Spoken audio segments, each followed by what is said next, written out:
This is Jeanne Dennis of Heritage of Truth. Is it possible to begin instilling core values into our toddlers' hearts and minds through storybooks? My guest is Todd Courtney. Welcome to Heritage of Truth. Today our guest is Todd Courtney. Welcome, Todd. Thank you, Jeanne. Thank you for having me. Well, I'm excited to have you because of what you and your wife are doing. Can you tell us what your ministry is? Well, the core ministry is to bring our core values back into vogue. Because I'm just going to go on a limb here and say you've probably noticed that our values have been watered down just a tad bit in this country. I mean, just a little, right? Yeah. And here's the sad truth. Psychologists say it's only going to get worse. And the reason is young parents can't teach what they don't know. That's true. Or what they don't use on a daily basis. So based on that, it scares the heck out of everybody. And so I think we happened to start these at the right time. In other words, if we would have created these books in I wasn't born then, but let's just say the 50s, 60s, they would have never sold. You didn't need them. Right. But the first time on our society's history, young parents are going to need the tools to teach core values, manners, personal responsibility, gratitude, and God. And you're planning to do something really exciting with them. Can you tell us about that? Yeah, we created the Max Rhimes Foundation. Now that we realize the books perform, well, actually exceptionally better than we thought from a rhythmic and how they get lodged in the children's memory bank so quickly, we decided to create the Max Rhimes Foundation. And what that's going to allow us to do, we're going to zero in on the 15 largest cities in the U.S., those core inner cities, where these kids, the literacy rate is extremely low. I think it's the lowest rate than it's ever been. And the core values aren't being taught. One of the cities, I can't remember which one, but the birth rate, based on the birth rate, the unwed mothers was 70%. Oh my. That's an enormous number.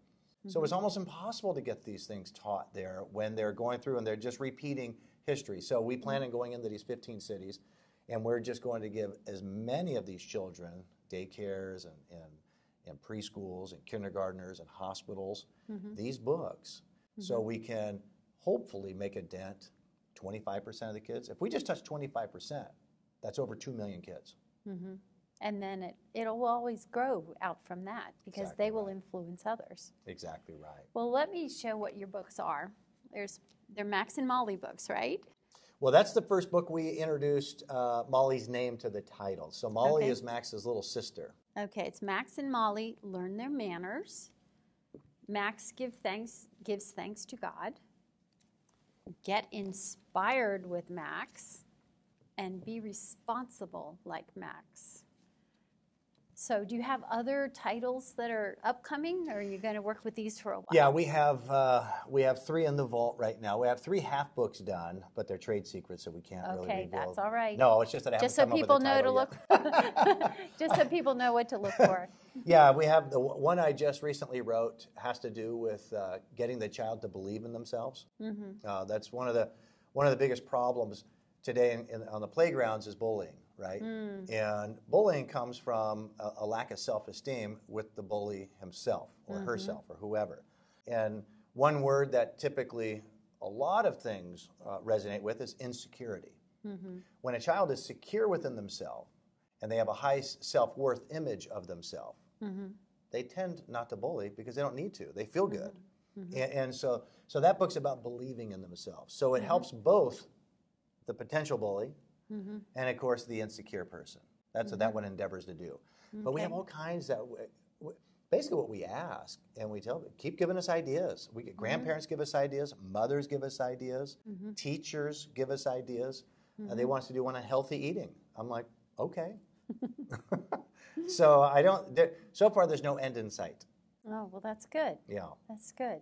So these are Christian-based, except that you do have some that are not, so that you can get them into the public schools, right? like for instance, the Max Gives Thanks to God. We have the identical book that is Giving Thanks with Max. Different cover, and there's no God injected into the rhymes. So that way we can get in the public library system and the public schools and so forth.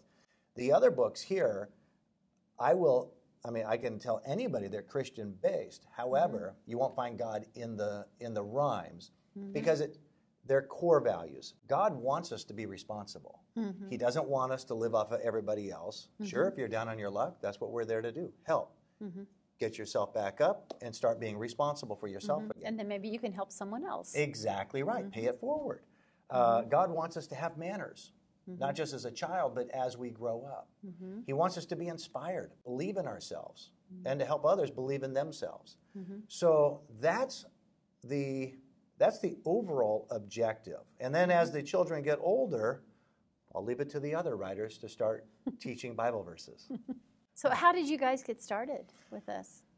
Well, that's a big question. It's actually a simple question, but a long answer. But the Cliff Note version is, 10 years ago, I asked God to give me something else to do with my life. It's not that I wasn't happy. I was. I've got a successful business. I've got a wonderful family, a beautiful wife and children. We've taught our children all of these type of values. They're in Christian schools. I just felt like, for some reason, inside of me, I felt like I could have more impact on a lot more people. But there was just one problem, one tiny little problem. I didn't have a clue. I didn't have a clue as to what I would do. And I created, at that time, my kids were becoming teens and tweens. And so I wrote a book for teenagers, and I liked it, and other people did. I created a website for teenagers to help them, through those tumultuous times, teenscandream.org. And then I had another project, and all these were overlapping, justimagineif.org, another foundation, but that was a leukemia, an animation video for children with leukemia to help them kind of think themselves positive. Because we all know a positive patient heals faster than a pessimistic patient. Right. So, and I had no idea. I didn't know anything about leukemia, and I didn't know anything about animation. I actually didn't want to do that project, and I just Did you do the animation yourself? No, I found an animator. Oh, okay. And I kept getting needled in the back, God telling me to do it. You asked. It becomes a be careful what you wish for story, because I didn't know. I said, okay. After 6 months, I finally said, okay, if you want me to do it so bad, that's fine, I'll do it. But you have to put the right people in front of me, because I don't know what I'm doing. So lo and behold, I was working on that. I found a guy in India to do the animation. He answered a Craigslist ad I put on. And he answered it like 2 to 3 months after I put it in. I got to be on page like 15 on Craigslist. If you know Craigslist isn't how it works. You're first number 1, and then as soon as the next ad goes, you're number 2, and the next ad goes, you're number 3. So before you know it, you're down the road. How he found me, I don't know.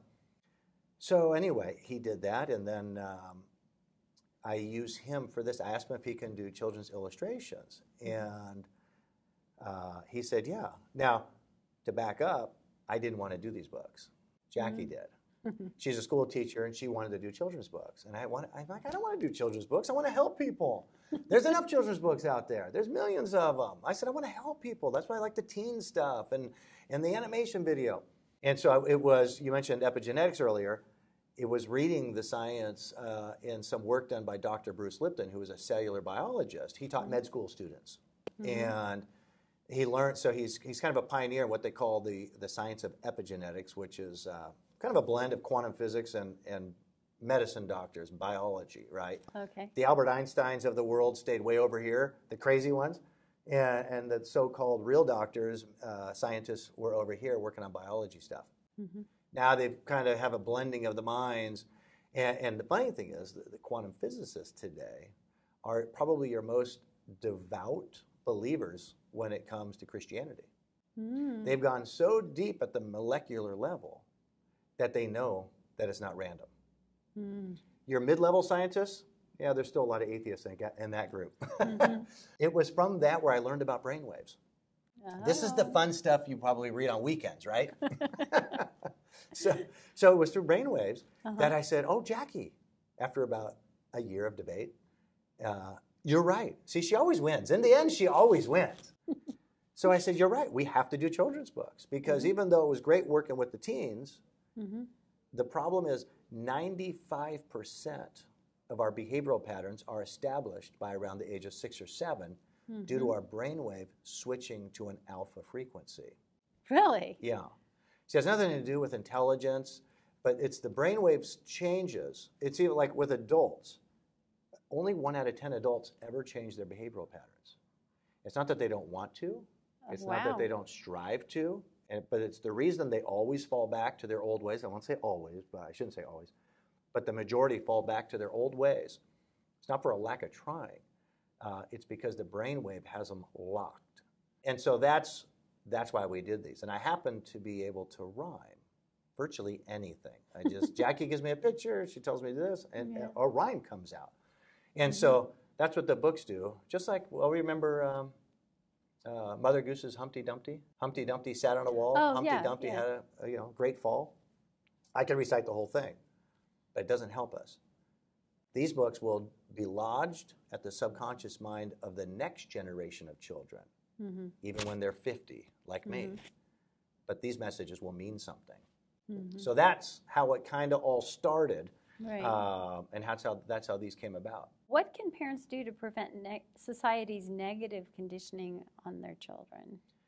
That's a tricky one. I liken the child's mind to a brand new computer hard drive. There's no viruses on it, right? It's clean, nothing on it.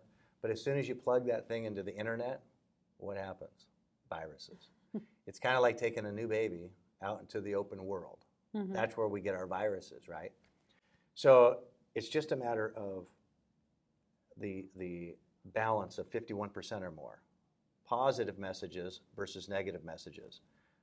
If you can inject as many positive messages prior to the age of around 6 or 7, which these books endeavor to do, and everything positive emotions in the house, talk, reading, singing, all these things play a huge role in the development of the child.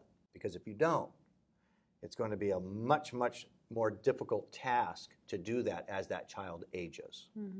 So that's kind of how you do it. If it's the scary thing is if some of your viewers, oh my gosh, I got a 15-year-old, I haven't taught him all this stuff. It's not too late. It's just harder to chip away at it. Yeah. Well, I was thinking about when you were saying about how your brain locks and all that kind of thing. The one time that it can unlock is when God changes a person. Exactly right. Yeah. Exactly right. You say that reading nursery rhymes can help a child get into college. Why do you say that? I say it because when it's done, and I won't say any nursery rhymes, because as I mentioned earlier, I don't think reading Humpty Dumpty is going to help me get into any colleges. However, like this book here, Get Inspired with Max. And as we come out with more books, like the one I just mentioned, we're creating one on believing. It's ask, believe, receive, right? It's biblical. Ask and you shall receive. The problem with many people on this planet is they don't believe. They don't have faith.